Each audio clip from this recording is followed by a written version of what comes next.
आज जो हमने चीज़ पढ़नी है उसका नाम है problem on charge on an electron bye Millikan's oil drop method. यानी कि जो टॉपिक हमने charge on an electron bye Millikan's oil drop method पढ़ा था, आज उससे रिलेटेड एक प्रॉब्लम को सॉल्व करेंगे। पहले अगर आपके सामने मैं प्रॉब्लम को ले आऊँ कि प्रॉब्लम है क्या, फिर इसको डिटेल से देखेंगे, सॉल्व करेंगे। In Millikan's experiment oil drop let's are introduce into the space between two flat horizontal plates 5.00 millimeter apart. The plate voltage is adjusted to exactly 780 volts so that the droplet is held stationary. The plate voltage is switched off and the selected droplet is observed to fall a measured distance of 1.5 millimeter in 11.2 seconds. Given density of the oil 900 kg per meter cube, gravitational acceleration 9.8 metre per second per second square होना चाहिए यहाँ पे। Viscosity of viscosity of air in 1 is v equals to 1.8 in 10 की power minus 5 Newton per meter square second. Calculate the mass of the droplet and charge on the droplet. सवाल ये है कि एक मिलीकन्स एक्सपेरिमेंट हुआ जिसके अंदर ऑयल ड्रॉपलेट जिसको इंट्रोड्यूस किया गया, दो फ्लैट हॉरिजॉन्टल प्लेट्स, जैसे कि ये प्लेट्स हैं दो आमने सामने फ्लैट हैं, ठीक है, जिसको हमने टू डायमेंशन यानी सामने टू डायमेंशन तस्वीर बनाई हुई है और ये है बेसिकली फ्लैट, और इनके जो दरमियान फासला है वो कितना है, वो है आपके पास 5 मिलीमीटर का, ठीक है, यानी दोनों 5 मिलीमीटर अपार्ट है। जबकि आगे क्या है कि इनके ऊपर जो वोल्टेज है वो इन दोनों के दरमियान 780 वोल्ट है, यानी अगर ऊपर पॉजिटिव और नीचे वाले के ऊपर नेगेटिव चार्ज है तो इस पॉजिटिव और नेगेटिव के दरमियान जो पोटेंशियल या वोल्टेज है जो कि करंट का बायस बनता है उसे इसे हम वोल्टेज कहते हैं, वो है 780 वोल्ट। सो दैट ड्रॉपलेट उस वजह से क्या है कि वो ये वोल्टेज जब रखा गया तो इसमें जब कोई फर्ज करें ये कोई ऑयल ड्रॉपलेट है तो ये इतने वोल्ट के ऊपर क्या था कि वो बिल्कुल स्टेशनरी हो गया। जाहिर है स्टेशनरी का मतलब ये कि ग्रेविटेशनल फोर्स उसे नीचे की तरफ खींच रही थी, इस वोल्टेज की वजह से एक इलेक्ट्रिक फोर्स होगी जो पॉजिटिव और नेगेटिव प्लेट की वजह के अंदर, मतलब नेगेटिव प्लेट और पॉजिटिव प्लेट के दरमियान वोल्टेज की वजह से एक इलेक्ट्रिक फोर्स इस चार्ज के ऊपर, इस ऑयल ड्रॉपलेट के ऊपर लगेगी जो कि ऊपर की तरफ होगी। तो वो दोनों फोर्सेस बराबर होंगी तब ये स्टेशनरी होगा। तो यानी स्टेशनरी का मतलब दोनों बराबर हैं। किस वोल्टेज पे, इस वोल्टेज पे। द प्लेट इज जैसे switched off and the selected droplet is observe to, मतलब यही जो फिर प्लेट्स हैं इनके पॉजिटिव चार्जेस और नेगेटिव चार्जेस हटा दिए गए, वोल्टेज स्टॉप कर दिया गया, तो यही जो ड्रॉपलेट था इसने 1.5 मिलीमीटर का फासला 11.2 सेकंड में तय किया। ये तीन चीज़ें दी हुई हैं और मैस और चार्ज निकालना है।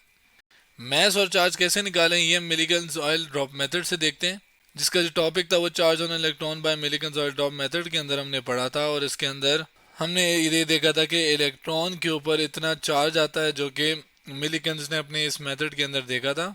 इसके साथ साथ हमने कंस्ट्रक्शन पढ़ी थी और वर्किंग प्रिंसिपल के साथ साथ फिर हमने एक देखा था कि जो मैस है वो हम इस फॉर्मूले से निकाल सकते हैं जो कि दोनों ड्रैग फोर्स और वो जो वेट है उन दोनों को इक्वल रखने के बाद आती थी।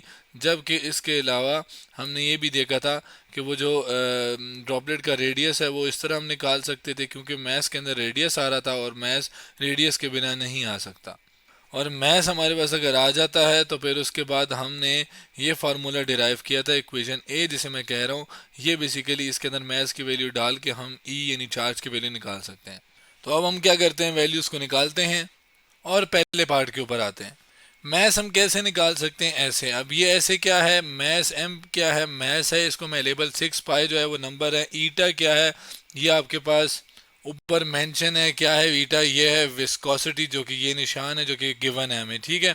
वी टर्मिनल ये है वो टर्मिनल वेलोसिटी जो कि आपके पास उस ड्रॉपलेट ने अटेन की होगी, कब, जब वो गिरा था, कितने टाइम, कितना फासला, कितनी देर में तय किया था। तो इसका मदद इसकी मदद लेके हम टर्मिनल वेलोसिटी भी निकाल सकते हैं। जबकि ये स्मॉल जी क्या है, ये हमें पता है ग्रेविटेशनल एक्सेलरेशन है जो कि यहाँ पे मेंशन है। आर क्या है, आर रेडियस है। किसका रेडियस है, रेडियस ऑफ ड्रॉपलेट का रेडियस है, ठीक है। अब उस ड्रॉपलेट का रेडियस हमें नहीं मालूम, तो रेडियस के लिए हमने क्या फार्मूला पढ़ा था, वो ये फार्मूला पढ़ा था। क्या ये सारी चीज़ें मालूम है, 9 नंबर है, 2 नंबर है, रो, रो क्या है, डेंसिटी ऑफ ऑयल, जो डेंसिटी ऑफ ऑयल जो है वो हमें पता है 900 के जी पर मीटर क्यूब, ठीक है। तो यानी डेंसिटी पता है, जी की वैल्यू है ये जो कि सही लिखी नहीं हुई थी, ये जी की वैल्यू वो भी पता है, ईटा यानी विस्कोसिटी हमें पता है, वी टर्मिनल जो कि हम निकाल लेंगे ये डिस्टेंस और टाइम से। तो हमारे पास यानी ये सारी चीज़ें पता है, रेडियस निकालते हैं फिर। अब यहाँ पे पहले ज़रा साइड पे ना टर्मिनल वेलोसिटी का जो वैल्यू है वो निकालते हैं, क्योंकि वो आएगी तो हम इसके अंदर पुट कर पाएंगे ना। तो हम एक काम करते हैं, उसको यहाँ पे निकालते हैं। अब हमें पता है वेलोसिटी होती है कितना फासला कितनी देर में एक खास डायरेक्शन में तय हुआ। तो कितना फासला तय किया था ड्रॉपलेट ने? 1.5 मिलीमीटर, जिसको मैं लिख देता हूँ 1.5 मिलीमीटर। और कितनी देर में तय किया था? तो वो है 11.2 सेकेंड, जिसको मैं 11.2 सेकेंड्स लिख रहा हूँ। अब मिली को मैंने अगर हटाना है, क्योंकि मुझे स्टैंडर्ड यूनिट चाहिए, तो मिली को हटा के मैं क्या कर सकता हूँ, उसका प्रीफिक्स जो कि 10⁻³ है वो और मीटर साथ लिख सकता हूँ। अब इसको कैलकुलेटर से सॉल्व करते हैं, बल्कि एक काम करते हैं, इसको डायरेक्ट यहाँ पे पुट करते हैं और यहाँ पे एक बड़ी सी कैलकुलेशन कर लेते हैं। पहले मैं ज़रा अंडर रूट लिख दूँ, यहाँ पे एक बड़ा सा अंडर रूट आ जाएगा, जिसके अलावा इसके अंदर क्या क्या चीज़ें आएंगी। ज़ाहिर है 9 आ जाएगा जो कि ये रहा, 2 आ जाएगा जो कि ये रो की वैल्यू ऊपर से मैं डालता हूँ, वो क्या है, वो हमारे पास है 900। तो जो कि और डेंसिटी है, बाय द वे ये रो क्या है, ये डेंसिटी है। इसको यहाँ पे लेबल भी कर लेता हूँ और यहाँ पे वैल्यू डाल भी लेता हूँ, क्या है 900।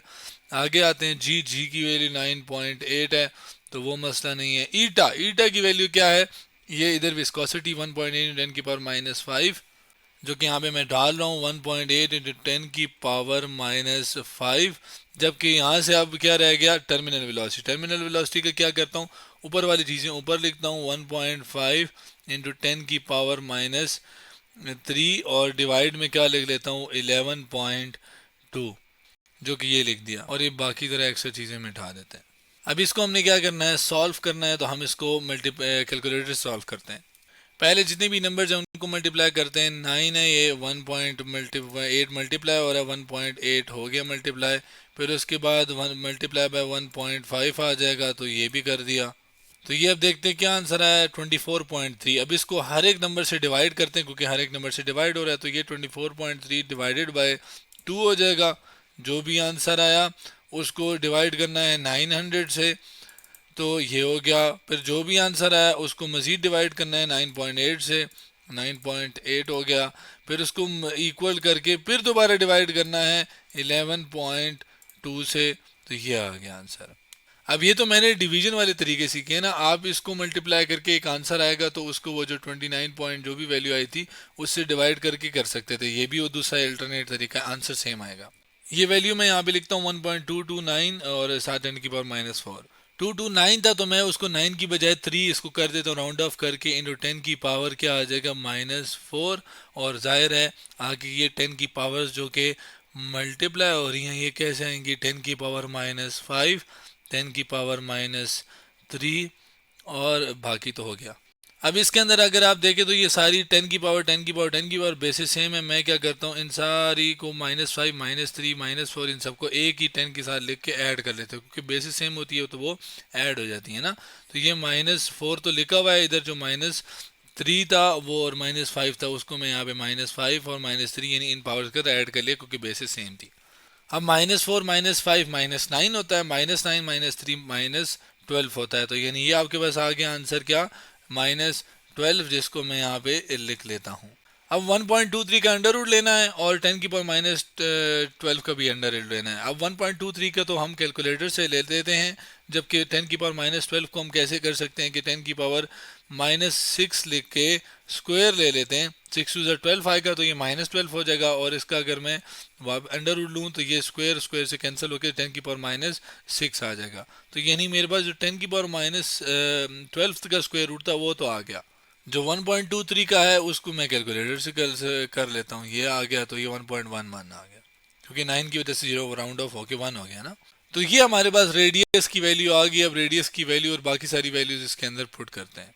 मैथ्स के लिए मैं क्या करता हूँ, मैं मैथ्स का फार्मूला और इसके अंदर जितनी भी वैल्यूज़ हैं उनको मैंने यहाँ पे पुट कर दिए, क्योंकि वैल्यूज़ ही तो पुट करनी थी। सारी वैल्यूज़ हमें पता है, ईटा की, आर की हमने निकाल ली।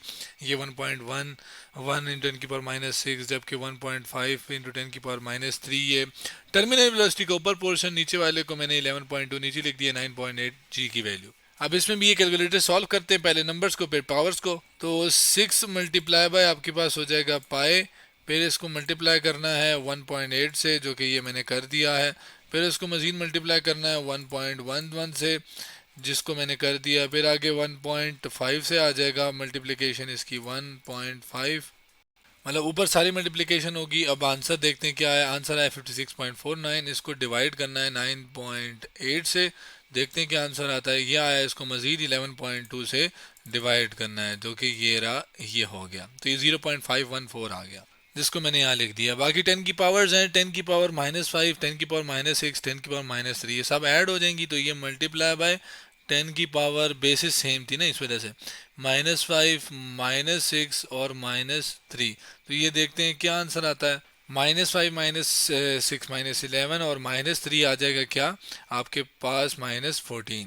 तो इसको मैं यहाँ पे डायरेक्ट लिख देता हूँ, ये क्या है, -14, जबकि ये 0.514 है। ठीक है, इसमें मैं क्या करता हूँ, पॉइंट को एक राइट शिफ्ट करता हूँ, तो ये 5.14, 10 की पावर -14 तो पहले से था, लेकिन चूंकि पावर मैंने राइट की तरफ एक शिफ्ट किया है, तो पावर इसमें -1 और आ जाएगी। तो -14 और -1 करूंगा तो ये क्या बन जाएगा, -15, जिसको मैं यहाँ पर लिख देता हूँ कि ये -15 kg की वैल्यू आ गई। ठीक हो गया, मैथ्स की वैल्यू आ गई। अब चार्ज को निकालते हैं। इसके लिए जितनी भी टर्मिनोलॉजीज हैं ये सारी मैं यहाँ पे ले आऊँ। डी क्या है, डिस्टेंस बिटवीन प्लेट, जो कि 5 मिलीमीटर है, जबकि आपके पास ग्रेविटेशन एक्सेलरेशन 9.8, अप्लाइड वोल्टेज 780, जो कि वी है, जबकि मैथ्स क्या है वो हमें पता है, हमने निकाल दिया।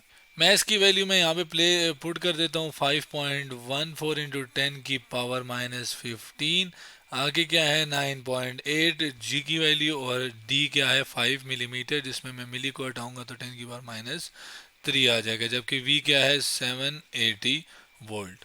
कैलकुलेटर का इस्तेमाल करता हूँ, 5.14 मल्टीप्लाई बाय 9.8, 5.14 9.8, और पहले नंबर्स को कर रहे हैं ना, फिर मल्टीप्लाई बाय क्या आ जाएगा, 5। तो ये आपके पास आया 251.86, जिसको 780 से डिवाइड करते हैं, 7 डिवाइडेड बाय 780, तो देखते क्या आंसर आया, 0.322 8 है, तो इसको 321 भी, बल्कि 32 ही कहते हैं। इसको लिख देता हूँ 0.32, और आगे क्या है, 10 की पावर -15 है।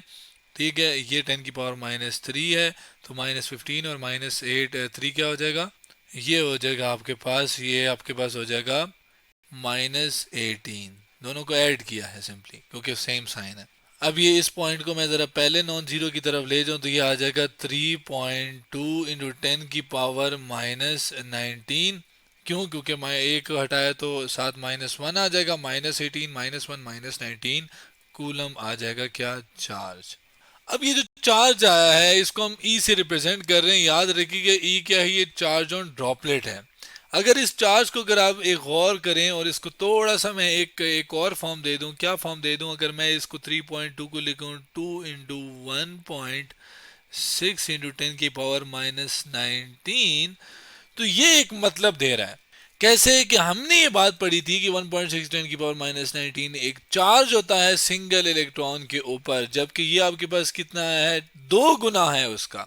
यानी हमने जो मिलिकन्स मेथड में बात पढ़ी थी, जो कि हमने कहा था कि या तो वो सबसे छोटा चार्ज इतना आया था, बाकी जो थे वो उसके इंटीग्रल मल्टीपल थे, जैसे 2 एक, या ये जो नंबर है ये इंटीग्रल मल्टीपल है किसका, उस सिंगल इलेक्ट्रॉन के चार्ज का। तो यानी जो भी चार्ज इस ड्रॉपलेट पे आया है वो 2 गुना है इलेक्ट्रॉन के चार्ज के। तो आज हमने problem on charge on an electron by Millikan conserve droplet method के बारे में पढ़ा।